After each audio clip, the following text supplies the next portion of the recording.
નમસ્કાર વિદ્યાર્થી મિત્રો, સર્વે વિદ્યાર્થી મિત્રોને ફરી એક વખત જય સ્વામિનારાયણ. શ્રી સ્વામિનારાયણ ગુરુકુળ રાજકોટ સંસ્થાન દ્વારા આયોજિત SGIS ઓનલાઈન ગુરુકુળમાં આપ સર્વે વિદ્યાર્થી મિત્રોનું ફરી એક વખત હાર્દિક સ્વાગત છે.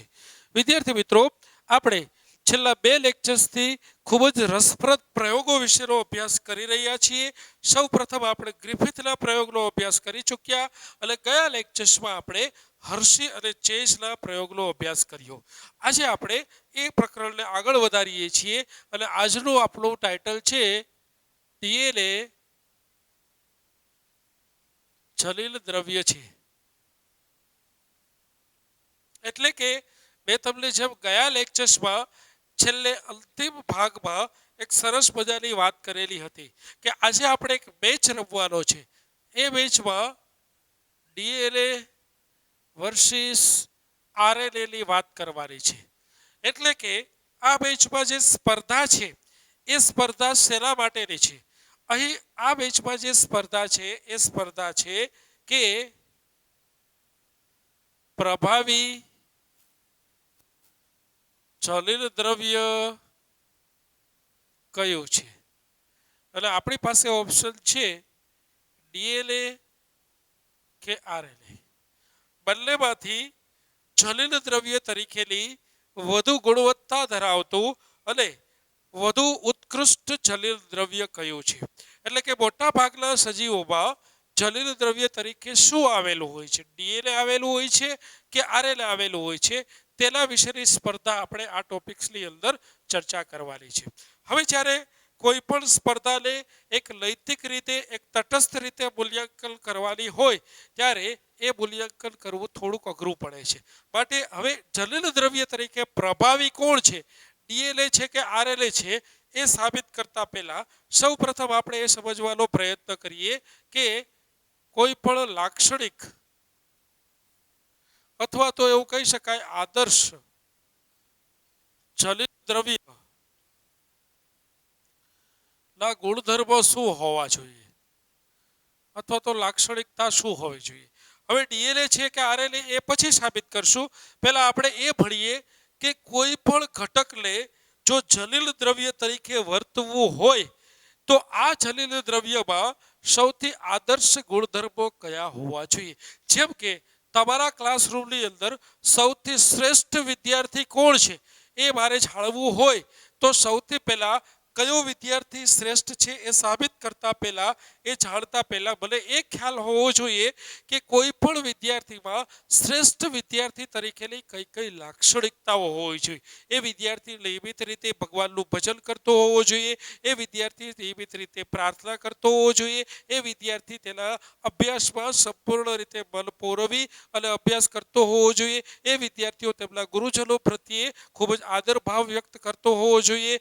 આવા તમામ લક્ષણોનો અભ્યાસ હું પહેલા કરી લઉં, આ લક્ષણોનું લિસ્ટ બનાવી લઉં અને આ લક્ષણોમાં સૌથી વધુ ખરું ઉતરતો વિદ્યાર્થી કોણ છે એ તપાસતા હું એ સાબિત કરી શકું કે તમારા ક્લાસમાંથી સૌથી શ્રેષ્ઠ વિદ્યાર્થી તરીકેની ગુણવત્તા ધરાવતો વિદ્યાર્થી કયો છે. તો આવું જ કંઈક આપણે અહીં DNA અને RNA વચ્ચેની સ્પર્ધામાં કરવાનું છે. તો આપણે એ સાબિત કરીએ કે પ્રભાવી કે શ્રેષ્ઠ જલીલ દ્રવ્ય તરીકે DNA છે કે RNA છે એ પહેલા આપણે કોઈ પણ જલીલ દ્રવ્યની આદર્શ લાક્ષણિકતાઓ શું હોવી જોઈએ તેના વિશેનો અભ્યાસ કરી લઈએ. તો સૌથી પહેલી લાક્ષણિકતા કોઈ પણ જલીલ દ્રવ્ય માટે જે હોવી જોઈએ એ લાક્ષણિકતા છે જલીલ દ્રવ્ય પોતાના જેવી જ પ્રતિકૃતિ નિર્માણ કરવા સક્ષમ હોવું જોઈએ. એટલે બીજા શબ્દમાં એવું પણ કહી શકાય કે જલીલ દ્રવ્યમાં સ્વયં જલન ક્ષમતા હોવી જોઈએ. પોતાના જેવી જ પ્રતિકૃતિ ઉત્પન્ન કરવાની ક્ષમતા, જેને સ્વયં જલન ક્ષમતા કહી શકાય, એ ક્ષમતા હોવી જોઈએ. બીજી લાક્ષણિકતા તરફ આગળ વધીએ ત્યારે એવું કહી શકાય કે જલીલ દ્રવ્ય એ કોઈ પણ પ્રતિકૂળ પરિસ્થિતિમાં પણ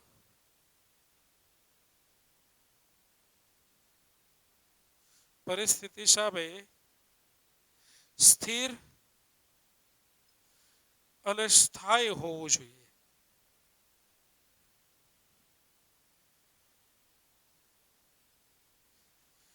એ પ્રતિકૂળ પરિસ્થિતિ સામે ટકી રહે તેવી સ્થિરતા ધરાવતું હોવું જોઈએ અને લાંબા સમય સુધી જેની અંદર સામાન્ય રીતે બહુ મોટા ફેરફારો ઝડપથી ન થઈ જાય એ પ્રકારનું સ્થાયી બંધારણ ધરાવતું હોવું જોઈએ.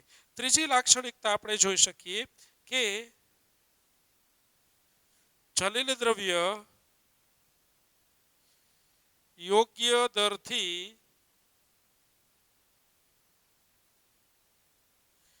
વિકૃતિ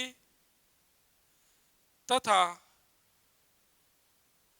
ઉદ્વિકાસની તક આપતું હોવું જોઈએ. વિકૃતિ અને ઉદ્વિકાસની તક આપતું હોવું જોઈએ એટલે કે બહુ ઝડપથી વિકૃતિ પામે તેવું પણ નહીં અને ખૂબ જ ધીમા દરથી વિકૃતિ પામે તેવું પણ નહીં અથવા વિકૃતિ ન પામે તેવું પણ ન હોવું જોઈએ.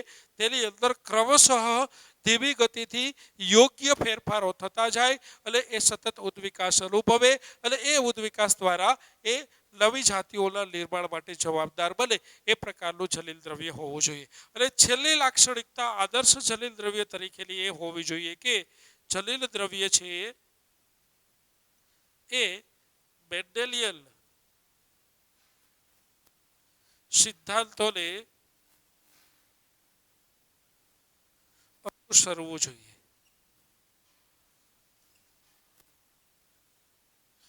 આ પહેલાના પ્રકરણમાં આપણે ભણ્યા કે જોર્જ ગ્રેગર મેન્ડલ નામના એક મહાન વૈજ્ઞાનિકે જે જલીલ દ્રવ્યની પેઢી દર પેઢી વારસાગત રીતે ઉતરી આવતી ભાત એટલે કે પેટર્ન વિશેનો અભ્યાસ કર્યો અને એ પેટર્ન પરથી કેટલાક મેન્ડલના નિયમો આપવામાં આવ્યા છે જેને મેન્ડલ્સના નિયમો પણ કહેવામાં આવે છે, લો ઓફ મેન્ડલ્સ પણ કહેવામાં આવે છે, જેમાં પ્રભુતાનો નિયમ, વિશ્લેષણનો નિયમ, સ્વતંત્ર વિશ્લેષણનો મુક્ત રીતે વહેંચણીનો નિયમ, આવા નિયમોનું આપણે તારણ તરીકે મેન્ડલ્સનું જે કાર્ય છે એટલે જોઈ શકાય છે. તો આ મેન્ડેલિયન સિદ્ધાંતો છે તે જલીલ દ્રવ્ય માટેના હોવાથી આપણે જે ઘટકને જલીલ દ્રવ્ય તરીકે ઓળખવા માંગીએ છીએ અથવા તો જલીલ દ્રવ્ય તરીકેની ઓળખ આપવા માંગીએ છીએ તે આ મેન્ડેલિયન સિદ્ધાંતોનું અનુકરણ કરતું હોવું જોઈએ.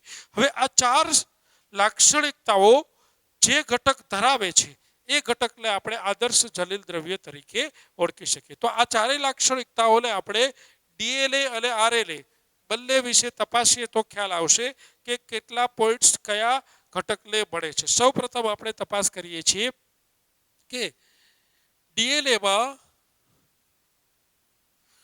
સ્વયં જનન ક્ષમતા હોય છે. સ્વયં જનન ક્ષમતા હોય છે જ્યારે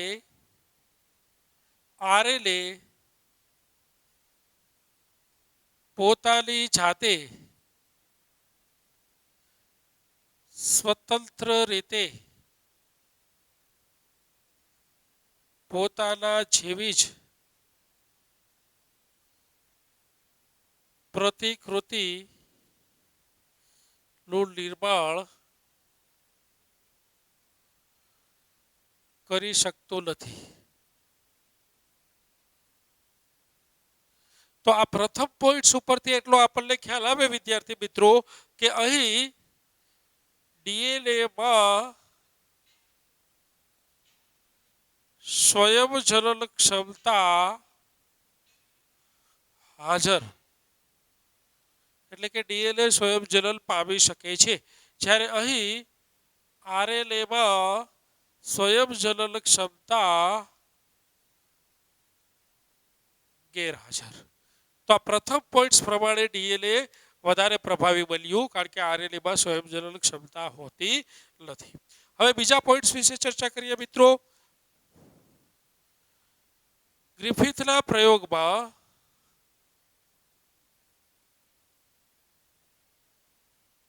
જ્યારે એસ સ્ટ્રેનને ગરમીથી મૃત બનાવવામાં આવે છે.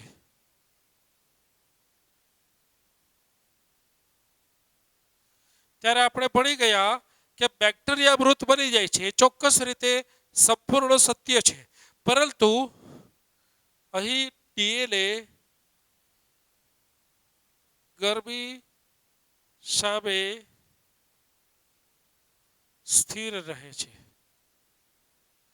એટલે કે ગરમી જેવી પ્રતિકૂળ પરિસ્થિતિ સામે પણ ડીએનએ વિચલિત થતું નથી, વિનૈસર્ગીકૃત થતું નથી, તે સ્થિર રહે છે. બીજું આપણે જોઈ શકાય કે ડીએનએમાં જે રિબોઝ સુગર હોય છે, આપણે ડીએનએ નું બંધારણ પણ ભણી ગયા છીએ, ન્યુક્લિયોટાઇડ્સ, એટલે એ ન્યુક્લિયોટાઇડ્સમાં અહીં 2 નંબરના કાર્બન પર એ જ હોય છે. જ્યારે તમે આરએનએ ની વાત કરો તો આરએનએમાં અહીં જોઈ શકાય છે કે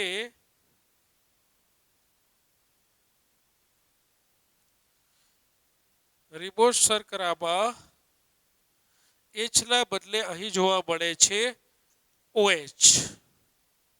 2 નંબરના કાર્બન ઉપર ઓએચ હોય છે. અહીં ડીઓક્સી રિબોઝ શર્કરા, ડીઓક્સીનો અર્થ જ એ થાય છે કે ડી એટલે દૂર થયેલું, ઓક્સી એટલે કે ઓક્સિજન, ઓક્સિજન દૂર થયેલું છે તેવી રિબોઝ શર્કરા અહીં OH ધરાવે છે, ઓક્સિજન ધરાવતી રિબોઝ શર્કરા છે. તો આરએનએમાં OH છે, ડીએનએમાં H છે. હવે આ જે OH છે એ OH વધુ ક્રિયાશીલ સમૂહ છે. અને વધુ ક્રિયાશીલ સમૂહ હોવાથી આ રિબોઝ શર્કરા ઝડપથી પ્રક્રિયા કરે છે ડીઓક્સી રિબોઝ શર્કરાની સાપેક્ષમાં. એટલે કે અહીં પ્રક્રિયા કરવાની ક્ષમતા અથવા ક્રિયાશીલતા ઓછી, અહીં પ્રક્રિયા કરવાની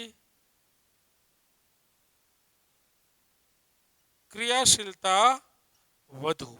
હવે એક વસ્તુ બહુ સ્વાભાવિક છે મિત્રો, કે જેમ કોઈ પણ ઘટક ઝડપથી પ્રક્રિયા કરે એટલે કે ક્રિયાશીલતા વધુ, તેમ તેની સ્થિરતા ઓછી. એ સ્થિત પ્રજ્ઞ ઓછું રહે, કારણ કે ઝડપથી પ્રક્રિયા કરી લે છે. તો અહીં જો ડીએનએની પ્રક્રિયા કરવાની ક્ષમતા ઓછી, માટે અહીં એવું કહી શકાય કે ડીએનએની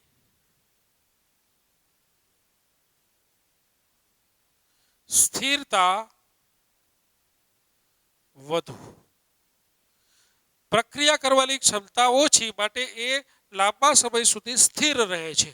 અહીં જો આરએનએની પ્રક્રિયા કરવાની ક્ષમતા વધુ, માટે એ સાબિત થાય છે કે સ્થિરતા ઓછી. તો બંધારણીય રીતે જો તો પણ ખ્યાલ આવે છે મિત્રો કે ડીએનએ વધુ સ્થિર ઘટક છે આરએનએની સાપેક્ષમાં.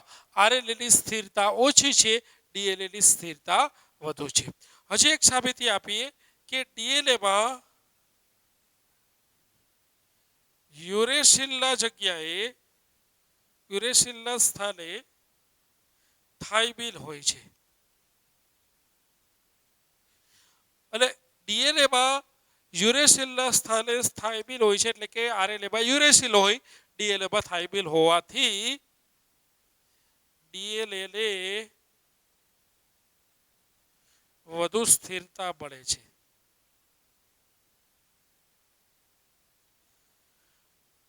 તો અહીં ગ્રિફિથના પ્રયોગમાં પણ એ સાબિત થયું કે ડીએનએ વધુ સ્થાયી અને સ્થિર અણુ છે. અહીં બંધારણીય રીતે શર્કરાને ધ્યાનમાં રાખીને પણ એ સાબિત થયું કે ડીએનએ વધુ સ્થિરતા ધરાવે છે, આરએનએ ઓછી સ્થિરતા ધરાવે છે.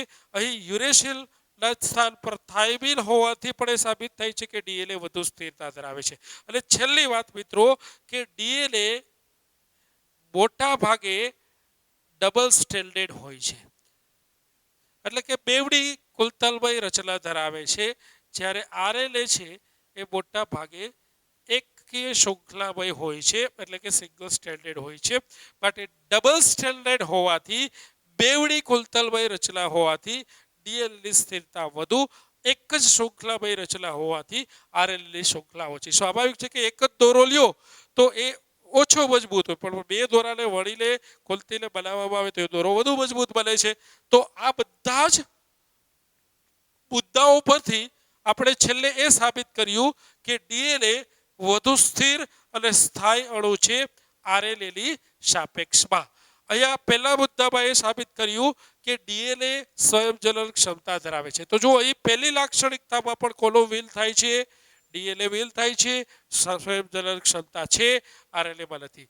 બીજી, પ્રતિકૂળ પરિસ્થિતિ સામે સ્થિર અને સ્થાયી હોવું જોઈએ. એમાં પણ ડીએનએ બધી જ બાબતોમાં વધુ સ્થિર અને સ્થાયી છે આરએનએની સાપેક્ષમાં. એટલે બીજા મુદ્દામાં પણ ડીએનએ છે એ વિલ થાય છે.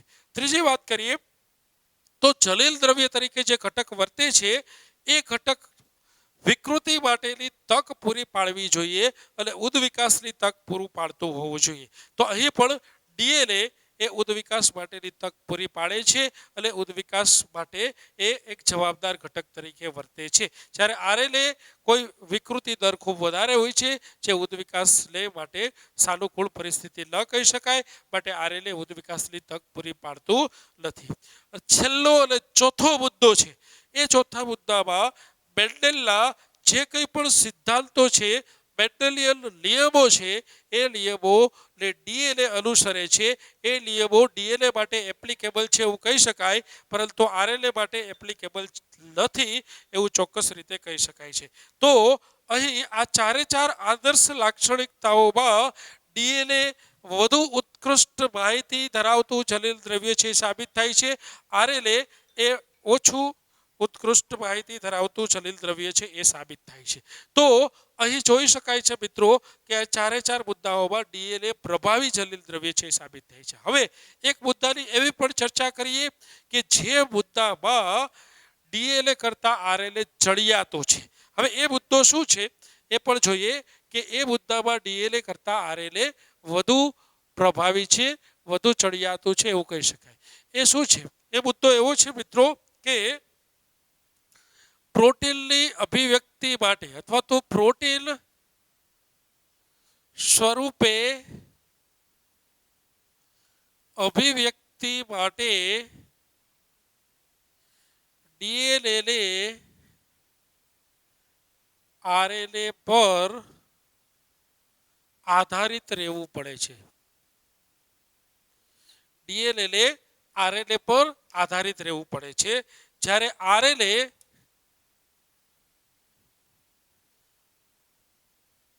સ્વતંત્ર રીતે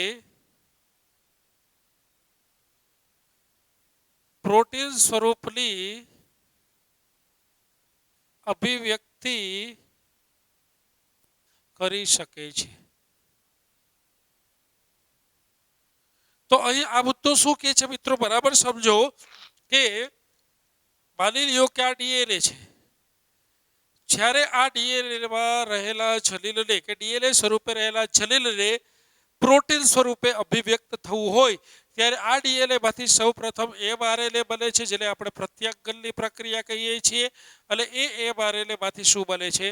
પ્રોટીન બને છે. ક્યારેય ડીએનએમાંથી સીધું પ્રોટીન બની શકતું નથી. ડીએનએમાંથી હંમેશા પહેલા શું બને છે? પ્રોટીન બને છે. ડીએનએમાંથી એમઆરએનએ બને છે, અને એમઆરએનએમાંથી જ હંમેશા શું બને છે? પ્રોટીન બને છે. સીધું ડીએનએમાંથી ક્યારેય પ્રોટીન બની શકતું નથી. જે વાત આરએનએ માટે સાચી નથી. આરએનએ સીધું પ્રોટીનનું નિર્માણ કરી શકે છે. તો અહીં આપણે એવું કહી શકાય કે ડીએનએ પ્રોટીનના નિર્માણ માટે આરએનએ પર નિર્ભરિત રહેવું પડે છે, આરએનએ પર ડિપેન્ડન્સ રહેવું પડે છે. જ્યારે આરએનએ પ્રોટીનના નિર્માણ માટે કોઈ પણ ઘટક પર નિર્ભરિત કે ડિપેન્ડન્સ રહેવાની જરૂર પડતી નથી. તો આ એક મુદ્દામાં આરએનએ પ્રોટીન સ્વરૂપે અભિવ્યક્તિ સરળ રીતે થઈ શકે છે એવું સાબિત કરી શકાય. હવે મિત્રો આ સમગ્ર ચર્ચાના અંતે આપણે એક તારણ કાઢીએ છીએ. એ તારણ શું છે? બરાબર યાદ રાખજો. આ આખી ચર્ચાનો સૌથી મહત્વનો ભાગ છે એ આ તારણ છે. એ તારણ એવું છે મિત્રો કે જ્યારે કોઈ પણ માહિતીનો માહિતી કયા સ્વરૂપે? તો કે જલીલ દ્રવ્ય સ્વરૂપે. જલીલ દ્રવ્ય સ્વરૂપે રહેલી માહિતીના સંગ્રહ કરવાની વાત હોય, એટલે સ્ટોર કરવાની વાત હોય, ત્યારે એ સંગ્રહ સ્વરૂપ છે, એ સંગ્રહ સ્વરૂપ ડીએનએ પ્રભાવી છે. એટલે કે જલીલ દ્રવ્ય તરીકે પેઢી દર પેઢી માહિતીને સાચવી રાખવા માટે ડીએનએ પ્રભાવી છે. પરંતુ જલીલ દ્રવ્ય સ્વરૂપની જે માહિતી છે એ માહિતીની અભિવ્યક્તિ માટે આરએનએ સ્વરૂપ છે એ જવાબદાર છે. કોણ પ્રભાવી છે? આરએનએ. તો જ્યારે ડીએનએ જલીલ દ્રવ્યને સંગ્રહ સ્વરૂપની વાત કરતા હોઈએ ત્યારે એ સંગ્રહ સ્વરૂપમાં ડીએનએ પ્રભાવી છે, અને જ્યારે એ માહિતીની અભિવ્યક્તિ સ્વરૂપની વાત કરતા હોઈએ ત્યારે એ આરએનએ પ્રભાવી છે એવું કહી શકાય. એટલે કે અભિવ્યક્તિ માટે આરએનએ પ્રભાવી છે, અને સંગ્રહ કરવા માટે, માહિતીનો સંગ્રહ કરવા માટે જલીલ દ્રવ્ય તરીકે ડીએનએ પ્રભાવી છે.